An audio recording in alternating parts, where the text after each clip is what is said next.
अस्सलाम वालेकुम, welcome to the world of knowledge.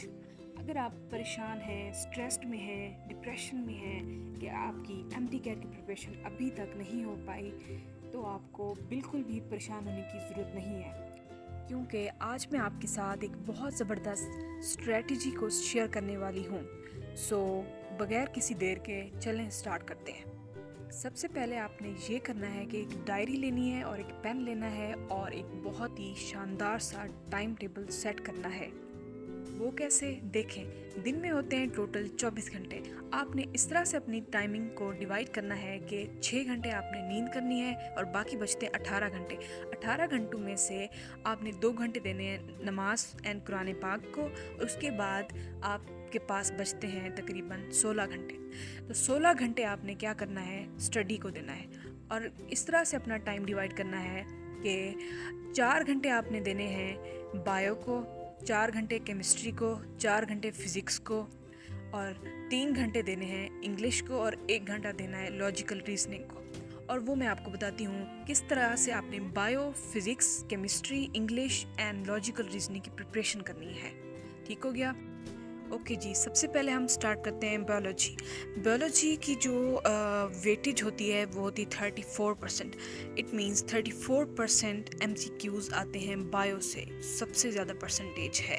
अब आपने करना ये है कि जो टोटल सिलेबस है first year and second year की बायो का, उसको इस तरीके से डिवाइड करना है कि रोज़ आपने 2 घंटे देने हैं फर्स्ट ईयर की बायो को और 2 घंटे देने हैं सेकंड ईयर की बायो को। इस तरह से टोटल मिला के डेली आपने 4 घंटे देने हैं बायोलॉजी को। और उसको प्रिपेयर इस तरीके से करना है कि बिकॉज ज़्यादातर MCQs बायोलॉजी में से थ्योरेटिकल बेस्ड आते हैं और कुछ MCQs लॉजिकल बेस्ड आते हैं। अब आपने रीड करते जाना है और साथ साथ हाईलाइट करते जाना है मेन पॉइंट्स को, और दिमाग में बिठाते जाना है। ठीक है?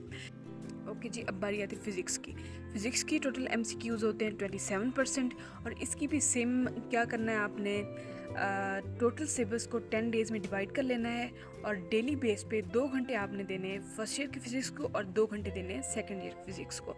बट इसमें स्ट्रेटजी आपने क्या करनी है कि 2 घंटों में से आधा घंटा आपने देना है थ्योरी को और 1.5 घंटा देना है आपने प्रैक्टिस को। प्रैक्टिस में क्या क्या चीज़ें आती हैं, जो न्यूमेरिकल होते हैं, जो डायग्राम्स होती हैं, जो फार्मूलाज होते हैं, उनको ब्रेक डाउन करना है, फिर उनको डिफरेंट तरीके से अप्लाई करना है, लॉजिकल थिंकिंग करनी है। इस तरह से फ़िज़िक्स की प्रिपरेशन इंशाल्लाह बहुत ज़बरदस्त हो जाएगी। ठीक हो गया? अब बारी आती है केमिस्ट्री की भी सेम परसेंटेज 27% है लाइक फ़िज़िक्स। और इसको भी हमने इन सिलेबस को 10 डेज़ में डिवाइड करना है। 2 घंटे हमने फर्स्ट ईयर की केमिस्ट्री को और 2 घंटे सेकेंड ईयर की केमिस्ट्री को डेली बेस पे देने हैं। और इसकी प्रिपरेशन इस तरीके से करनी है कि 2 घंटे में से 1 घंटा आपने थ्योरी को देना है और 1 घंटा आपने न्यूमेरिकल बेस्ड क्वेश्चंस को देना है, और उनकी बहुत ज़्यादा प्रैक्टिस करनी है। ठीक हो गया? और अब बारी आती है इंग्लिश की जो वेटेज है वो है 9%। और आपने डेली बेस में 3 घंटे देने हैं इंग्लिश को, उसमें से 1 घंटा आपने वोकैब को देना है और 2 घंटे आपने देने ग्रामर को। ग्रामर आपने बहुत अच्छे तरीके से लाइक उसका जो सेंटेंस स्ट्रक्चर है, उसके जो प्रेपोजिशन है, बहुत अच्छे तरीके से उसको टाइम देना है, उसकी प्रैक्टिस करनी है। ठीक हो गया? कि जी, लास्ट में आती है लॉजिकल रीजनिंग। इसकी जो वेटेज है वो है 3%। और डेली आपने 1 घंटा इसको लाजमी देना है।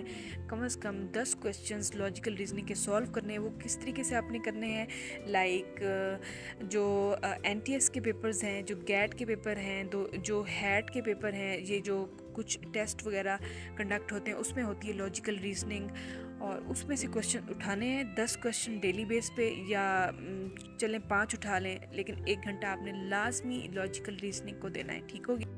ओके जी, 10 डेज़ में इंशाल्लाह ताला उल खैर आपका सारा सिलेबस कवर हो जाएगा। अब जो नेक्स्ट 10 डेज़ हैं वो बहुत ज़्यादा इंपॉर्टेंट है। उसमें क्या करना है आपने, जो आप 4 घंटे डेली एक सब्जेक्ट को देते थे लाइक फ़िज़िक्स, केमिस्ट्री या बायो को, अब आपने उन 4 घंटे में से 2 घंटे तो आपने लाजमी मस्त देना है सब्जेक्ट को। लाइक 1 घंटा आपने फर्स्ट ईयर के चैप्टर को और 1 घंटा सेकंड ईयर के चैप्टर को। बट जो 2 घंटे हैं आपने प्रैक्टिस करनी है, उसमें प्रैक्टिस एंड प्रैक्टिस। वो प्रैक्टिस कहाँ से करनी है आपने? गूगल से, यूट्यूब से, लाइक जितने भी पास्ट पेपर्स हैं, सॉल्व पेपर्स हैं, उनको आपने दोबारा से सॉल्व करना है। जैसे जैसे आप प्रैक्टिस करते रहेंगे, आप पास्ट पेपर्स को सॉल्व करेंगे, आप डिफरेंट जगहों से डिफरेंट पेपर्स को सॉल्व करेंगे, उसी तरीके से आपका कॉन्फिडेंस बूस्ट करता जाएगा इंशाल्लाह ताला उल खैर। विद इन 20 डेज़ आपकी बहुत ज़बरदस्त प्रिपरेशन हो जाएगी।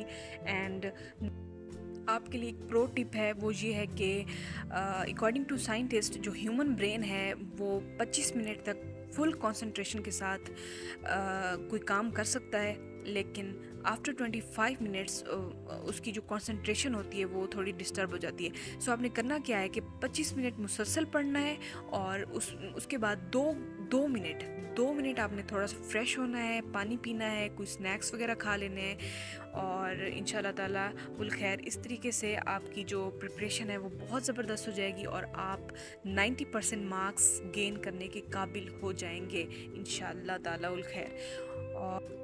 और मज़े की बात यह है कि मैं आप लोगों के लिए एमडी कैट की प्रैक्टिस के लिए बहुत ज़बरदस्त वीडियोस लेके आ रही हूँ इंशाल्लाह ताला उल खैर, जिसमें आपके जो पास्ट पेपर्स होंगे मैं उनको सॉल्व करके दिखाऊंगी ताकि आप उनकी प्रैक्टिस हो सके। और मज़ीद इस तरह की वीडियोस देखने के लिए आप मेरे चैनल को सब्सक्राइब करें, शेयर करें, कमेंट करें। And thank you so much, best of luck और अपना ख्याल रखिएगा। अल्लाह हाफिज़।